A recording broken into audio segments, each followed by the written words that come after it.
lesson New Kings and Kingdoms of History. In this chapter, you have read about, as today I'm going to revise. So you have done this chapter before. You have given test from this chapter also. Only today we will revise. In this chapter, you have read about how new dynasties emerged in the subcontinent. We will read about the period from 7th to 12th century. Many new dynasties emerged in subcontinent from 7th to 12th century. And these new dynasties were Gujrapratiharas, Palas, and Rashtrakutas.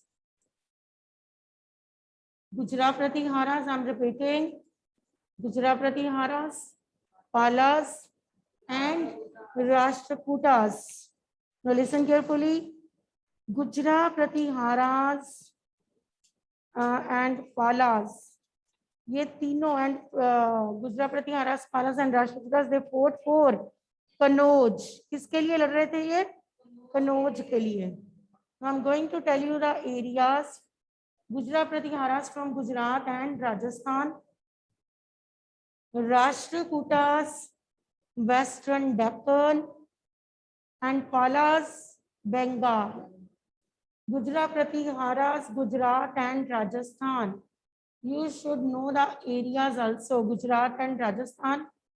Rashtrakutas, Western Deccan, and then Palas, Bengal.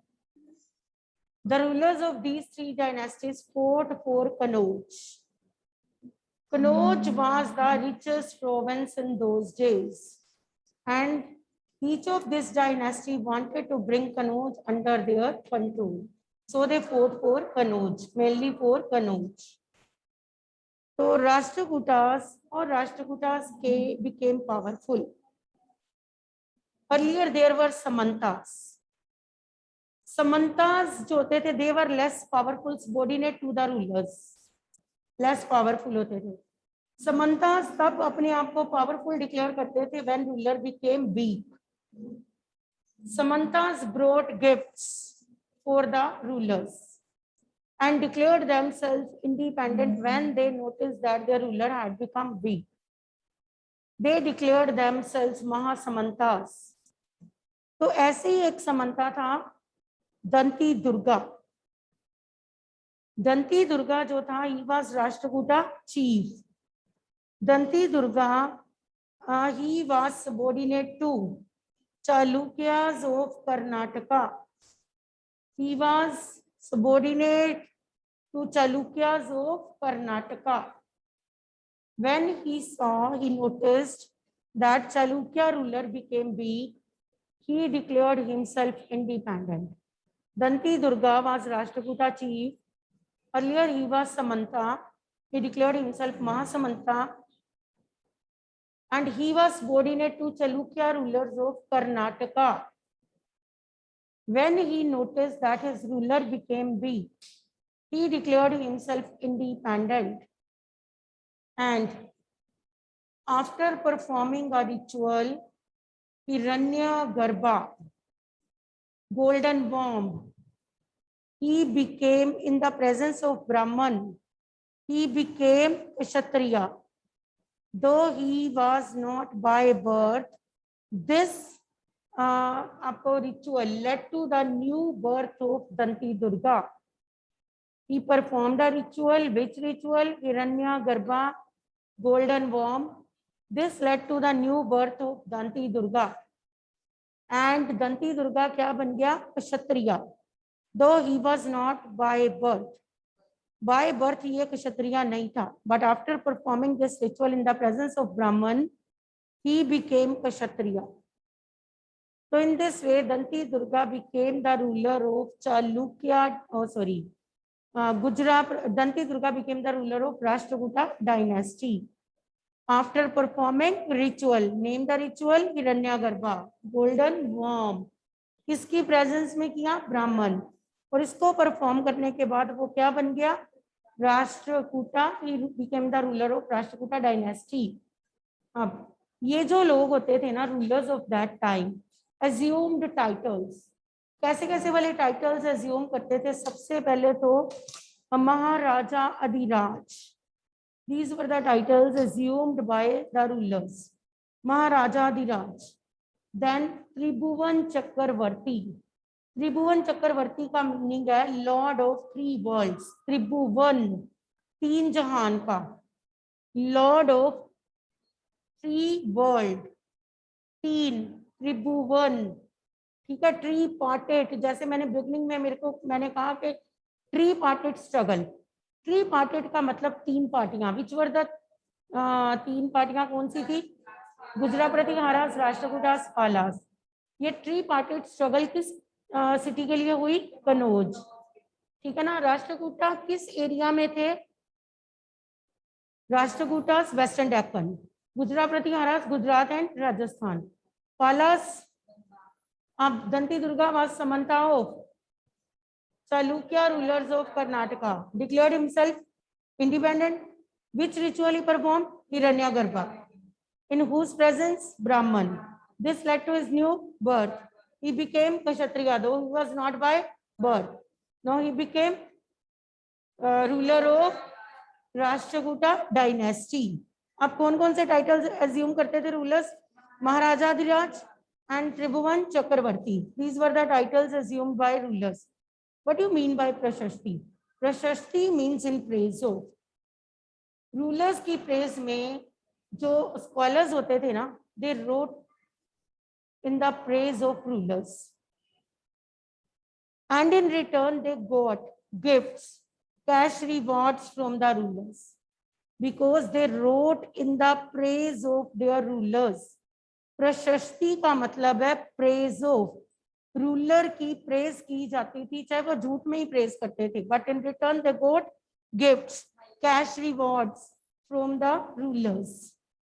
तो highlighted good points only, वो week points rulers के उन प्रशस्तिस में highlight नहीं करते थे।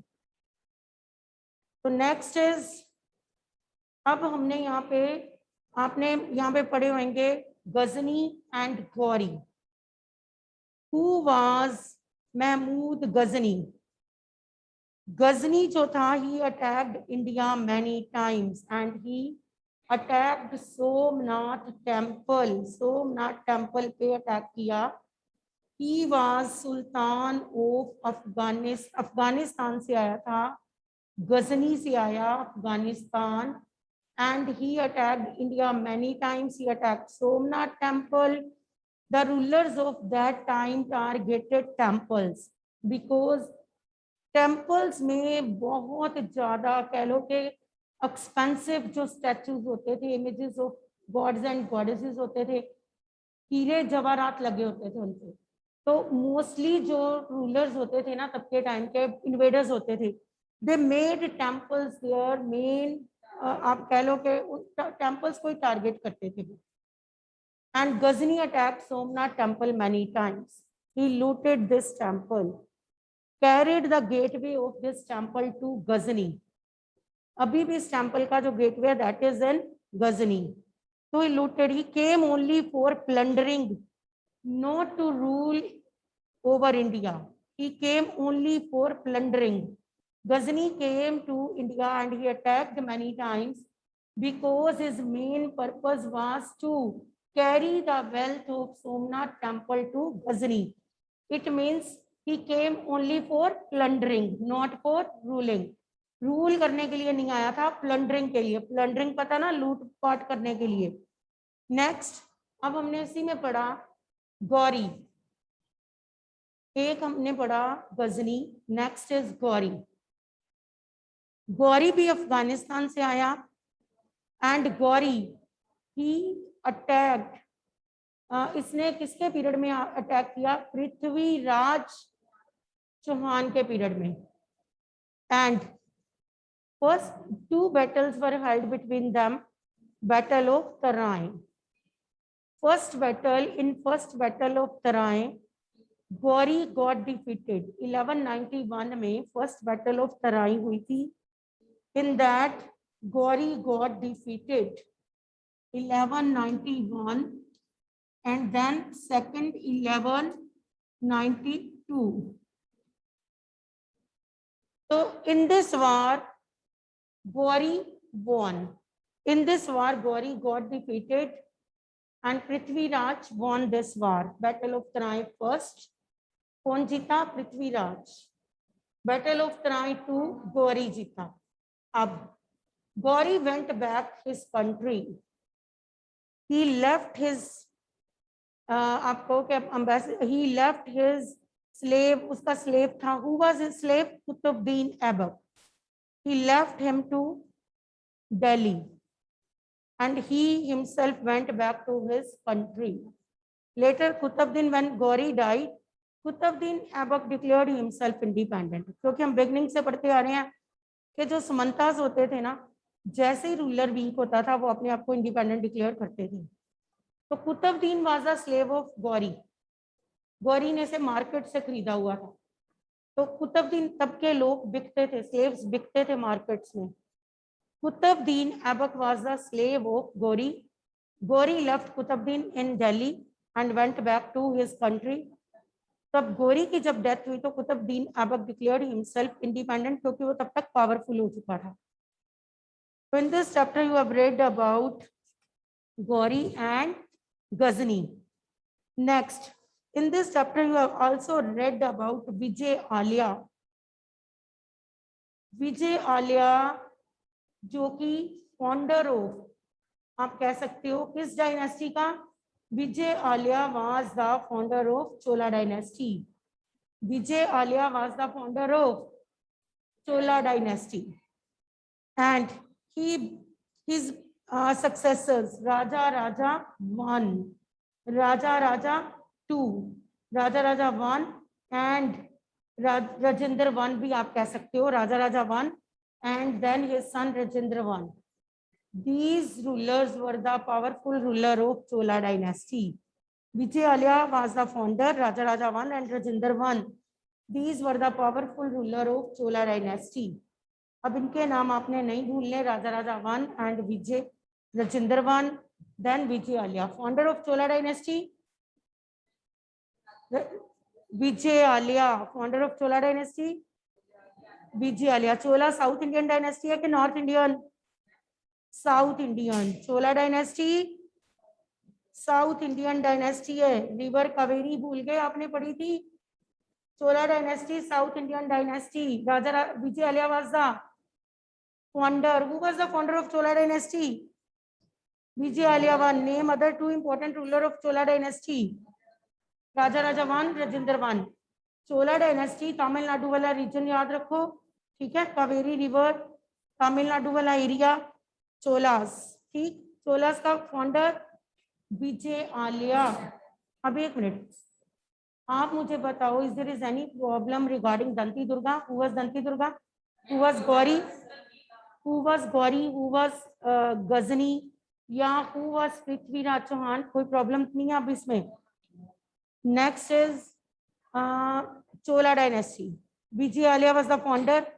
Other two important ruler Raja Raja 1, Rajendra 1. अब इन्होंने क्या बनाए? Temples. Temples became the hub of various activities. Temples were not only the center of worship in those days. Temple became the hub of various activities. For example, अब वहां पे कौन कौन रहते थे near the temple? Garland makers, cook, sweepers, priest, ये सब लोग near the temple. Craft persons, ये सब नियर द टेम्पल रहते थे. And temple became the hub of various cultural and economic activities. Educational centres भी होते थे टेम्पल. तब के बच्चे टेम्पल्स में पढ़ते होते थे, जाके स्कूल्स नहीं होते थे, टेम्पल्स में पढ़ते थे. तो temple became the hub of various activities and images of gods and goddesses जो भी बनते थे, दे वर वेरी मार्वलस. एंड चोला के जो इमेजेस थे ना ऑफ डेटिस, पूरे वर्ल्ड में बेस्ट कंसीडर किए गए. इमेजेस ऑफ डेटिस जो चोलास के पीरियड में बने हैं, considered finest in the world. Images of gods and goddesses that built during the period of Cholas, considered finest in the world. तो इन्होंने टेम्पल्स बनवाए चोलास में, ठीक है। नेक्स्ट, अब एडमिनिस्ट्रेटिव सिस्टम इनका कैसा था? सबसे पहले तो आप बताओगे कि उर थी। उर मीन्स सेटलमेंट्स ऑफ पीजेंट्स। उर का मतलब क्या? Settlements of peasants. Ur means settlements of peasants. Then Nadu, group of villages known as Nadu. Group of villages known as Nadu. अब नेक्स्ट इज, आप कहोगे कि इन्होंने मोवेंडा वेलम कास्ट के जो होते थे ना, वलेला कास्ट, उनको इन्होंने हायर जॉब्स दी। वलेला कास्ट नाडूज में, वलेला कास्ट के लोगों को। नेक्स्ट, अब ये कैसे मेंबर्स को सिलेक्ट करते थे फॉर द कमेटी? इलेक्शंस होती थी, तब की इलेक्शंस देखो कैसी होती थी। नेम ऑफ द, आपको के जो आप कह सकते हो senior of the committee were written on palm leaves or on tickets. They were put in the jar. उनको एक जार में डाल दिया जाता था। Then a young boy was called. He was asked to pick out tickets. उसको कहते थे टिकट्स निकाल। अब जिस जिसके नाम जिस कमेटी के लिए आते, they were elected. इस वजह से इलेक्शंस होती थी तब। Means name of the seniors were written on the, किस पे लिखे जाते थे? पेपर और ऑन palm leaves, टिकट्स पे, and then put them in the jar. young boy was called to pick out tickets. तो वो जो टिकट्स निकलती थी जिनके नाम आते थे, those were selected. अब मेंबर बनने के लिए क्वालिफिकेशन कैसी होनी चाहिए थी? अगर किसी ने मेंबर बनना है तो what qualification person needed? First of all तो he must have knowledge about Vedas, he must have his own home, ठीक है। नेक्स्ट, फिर आप बताओगे कि he must be honest. Age जो थी that was between 35 to 70. He must be between 35 to 70 years, 35 to 70 years old. He must have his own home and he was the owner of the land from which revenue was to be collected. ऐसी land का owner होना चाहिए था जहां से revenue collect होता था। So these were the qualifications for the persons to become the member of the committee. कैसे इलेक्ट करते थे? नेम लिखे जाते थे palm leaves पे, put them in the jar, ask young boy to pick out tickets, जिसके name आते वो members बनते। And who could become members? Person must have knowledge about Vedas. His age should be between 35 to 70 years. He must have his own home. He must have land from which revenue was to be collected. And और क्या बता सकते हो? He should have knowledge about administrative system. उसको administrative system की भी knowledge होनी चाहिए थी। Revenue was to be collected. Yes, I've told. So these were the qualifications needed to become the member of the Sabha. So this is about the chapter New Kings and Kingdoms. Now come to Delhi Sultans. I've told you Gauri अपना slave छोड़ के गया in Delhi, and that was Qutbuddin Aibak. So Delhi Sultans जो है ना, दिल्ली सल्तनत की first जो डायनेस्टी है that is slave dynasty. Slave dynasty के आपके जो रूलर्स हैं, first is Qutbuddin Aibak, then Iltutmish की बेटी रजिया, देन बलबन। अब Razia ruled only for 4 years क्योंकि उसका मर्डर हो गया था। रजिया एक वुमेन थी and nobles of that time they didn't want to be ruled by a woman, तो इसलिए रजिया के रूल को उन्होंने प्रेफर नहीं किया। Razia was so talented had knowledge about had military skills and knowledge about administrative system, but she was not liked by nobles because nobles of that time they didn't want to be ruled by women. तो रजिया का murder हुआ था, कुतुबुद्दीन ऐबक ने क्या बनाया, Qutub Minar, but he couldn't complete the construction, उसकी death हो गई. Construction work of Qutub Minar was completed by Iltutmish. तो इसको कंप्लीट इल्तुतमिश ने किया, मैंने वैसे एक्स्ट्रा बताया आपको. तो in this chapter you have read about different dynasties of Delhi sultans. First is slave dynasty.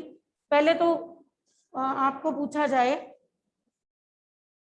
For example, एक minute, which ruler first established his or her capital at Delhi? तो Mara Rajput. Which ruler first established their capital at Delhi? तो Mara Rajput. अगर मैं पूछूं Delhi sultans के period में language कौन सी थी, which was the main language? Persian. अगर मैं पूछूं कि किसके पीरियड में दिल्ली सल्तनत पीरियड में बहुत ज्यादा प्रोग्रेस, मतलब reach to its extent, highest extent, Muhammad bin Tughlaq, क्योंकि वही एक अलाउद्दीन खलजी और तुगलक, मोहम्मद बिन तुगलक दोनों ने साउथ इंडिया पे अटैक किए थे, बाकियों ने नहीं. ठीक है. तो कहाँ से इब्न बतूता आया? Morocco, Africa. मोरक्को कंट्री है, अफ्रीका कॉन्टिनेंट है. Ibn Battuta came from Morocco, Africa. Is it clear? तो अब आ जाओ, इसमें कौन कौन सी डायनेस्टीज हैं. First is slave dynasty. Then slave dynasty के रूलर्स अभी मैंने बोले हैं. Then Khalji, then Tughlaq, Sayyid, Lodhi. Slave, then Khalji, then Tughlaq, Sayyid, Lodhi. Lodhi last में याद रखना है, बिकॉज आपने खुद ही बाबर का जब चैप्टर करना है तो आपको पता है इब्राहिम लोधी. तो लास्ट में कौन आए? Lodhi. And Ibrahim Lodhi was defeated by Babur. First is slave, then Khalji, then Tughlaq. Tughlaqs में से बताओ किसको हम कहते हैं wisest fool? Mohammad bin Tughlaq. Mohammad bin. Delhi sultans क्यों अपने साथ तैमूर का नाम जोड़ते हैं ना कि चंगेज खान का? What was the reason? Because memories of Changez Khan या Genghis Khan were associated with bloodshed, या फिर आप कहोगे कि मैसेकर, है ना. Whereas Timur invaded Delhi in AD 1398, तो वो अपने आप को तैमूर के साथ जोड़ना बेटर समझते हैं ना कि मंगोल्स के साथ. मंगोल्स मैटरनल साइड से रिलेटिव्स थे, तैमूर पैटर्नल साइड, फादर वाली साइड, मींस दादी और नानी का घर, किसके? दिल्ली सुल्तान्स के. तो मंगोल लीडर गेंगिस खान या फिर आप चंगेज खान कह सकते हो. कहाँ से आए थे Mongol? Central Asia. Barbarous tribal people थे, ये क्रूअल थे, मारकाट में विश्वास करते थे, ब्लडशेड में विश्वास करते थे, मास किलिंग में विश्वास करते थे. ठीक. तो ये वॉयलेंस में बिलीव करते थे मंगोल्स. तो इस वे से हम कहेंगे मंगोल्स जो थे बारबेरियस ट्राइबल पीपल थे, केम फ्रॉम सेंट्रल एशिया. और ये जो थे मुगल, इनके नानी का घर थे मुगलों की. मुगलों की कौन सा घर थे? नानी का. वेयर तैमूर उनकी मुगलों की फ्रॉम फादर साइड. तो मुगलों ने अपना नाम किसके साथ जोड़ना प्रेफर किया? तैमूर के साथ. ठीक है. तो इसमें आपने एक तो दिल्ली सुल्तान के पीरियड में मंगोल अटैक स्टार्ट हो चुके थे.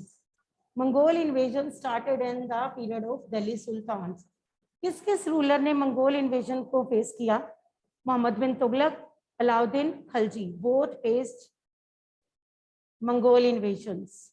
Now what were the impact on them? उन्होंने क्या रखी? They kept standing army. They kept standing. अब एक मिनट, किसी के पीरियड में कोई बार बार आके आउटसाइडर्स अटैक करेंगे तो वो क्या करेंगे? अपनी तैयारियां रखेंगे ना. तो किसने दिल्ली सुल्तान्स के पीरियड में अटैक किए? मंगोल्स ने। मंगोल्स किसकी नानी का घर थे? मुगलों की, ठीक है। तो Mongols invaded during the period of Delhi sultan. किसके पीरियड में इन्होंने अटैक किए? अलाउद्दीन खलजी के पीरियड में, फिर मोहम्मद बिन तुगलक के पीरियड में। अब दोनों ने इनसे लड़ने के लिए क्या किया? दे kept standing army. Standing army means ready at all time ready लड़ने के लिए, ऐसी आर्मी रखी दोनों ने। साथ में अलाउद्दीन खलजी ने टाउन कंस्ट्रक्ट किया, that was Siri, garrison town. ही कंस्ट्रक्टेड गैरिसन टाउन सीरी, जहां पे उसने अपनी आर्मी रखी, ठीक है। और मोहम्मद बिन तुगलक ही emptied the Delhi city and asked people to move towards south, and in Delhi he kept his army. तो इस वजह से इन रूलर्स ने मंगोल्स के साथ लड़ने के लिए आर्मी रखी, गैरिसन टाउन बनवाए, दोनों ने बनवाए। बस एक का तरीका गलत था, बट बनवाए दोनों ने। हम यहाँ पे इम्पैक्ट ही बता रहे हैं, हम उसकी गलतियां नहीं बताएंगे। हम यही बताएंगे कि दोनों ने गैरिसन टाउन बनाए, एक ने दिल्ली को ही खाली करवा के बनाया, वेयरएज अलाउद्दीन खलजी उसने नई कंस्ट्रक्शन की, उसने सीरी में बनवाया, सीरी एक गैरिसन टाउन बनाया, ठीक है। फोर्टिफाइड एरियाज जो होते थे वो गैरिसन टाउन, पता है ना, फोर्टिफाइड एरियाज। तो इस वजह से उन्होंने फोर्टिफाइड एरियाज बनाए, आर्मी अपनी रेडी रखी। सोल्जर्स को मार्केट में कंट्रोल रेट पे गुड्स दी, इन्होंने सोल्जर्स को प्रॉपर सप्लाई ऑफ फूड दी। आप इतना ही कह दो, क्योंकि दोनों ने सोल्जर्स के लिए मार्केट रेट कंट्रोल नहीं किए, लीव इट। तो आप ये बता सकते हो कि they provided food grains to the soldiers, इन्होंने सोल्जर्स को फूड ग्रेन्स प्रोवाइड किए। अगर आर्मी को फूड ग्रेन्स प्रोवाइड करेंगे तभी वो लड़ेगी ना फिर। तो आप 3 पॉइंट्स लर्न रखो। First of all they kept standing army, they built garrison towns. For example साथ में एक्सप्लेन करो। Alauddin Khalji built Siri and there he kept his army. Muhammad bin Tughlaq emptied Delhi city, asked people to move towards south. यहाँ पे उसकी गलतियां मत बताओ। And he converted Delhi into garrison town. Both of them provided food grains to their soldiers. दोनों ने अपने soldiers को क्या प्रोवाइड किए? Food grains. तो इस वजह से इन्होंने मुगलों के इन्वेजन का ये इम्पैक्ट हुआ कि इनकी आर्मीज रेडी हो गई, इनके पास हर टाइम लड़ने के लिए क्या थी? आर्मी। यही इम्पैक्ट था कि they had standing army, they kept standing army. Standing means ready to fight at any time, ठीक। एक तो आपको ये याद रखना है। Next is मुक्तिज। मुक्तिज पे नजर कैसे रखते थे? अकाउंटेंट रखा, अकाउंटेंट उनका क्या चेक करते थे? रिकॉर्ड्स, ताकि मुक्ति एक्स्ट्रा टैक्स लोगों से रेवेन्यू कलेक्ट ना कर पाए। Muqtis were asked only to collect the tax that was prescribed by the state government. तो इस वजह से अलाउद्दीन खलजी ने तो उनकी सैलरी के अकॉर्डिंग ही सब कुछ उन्हें दिया। अलाउद्दीन खलजी ने मेजरमेंट भी करवाई ताकि मुक्तिज उतना ही रेवेन्यू कलेक्ट कर पाए जितना उनकी सैलरी उनकी होती है।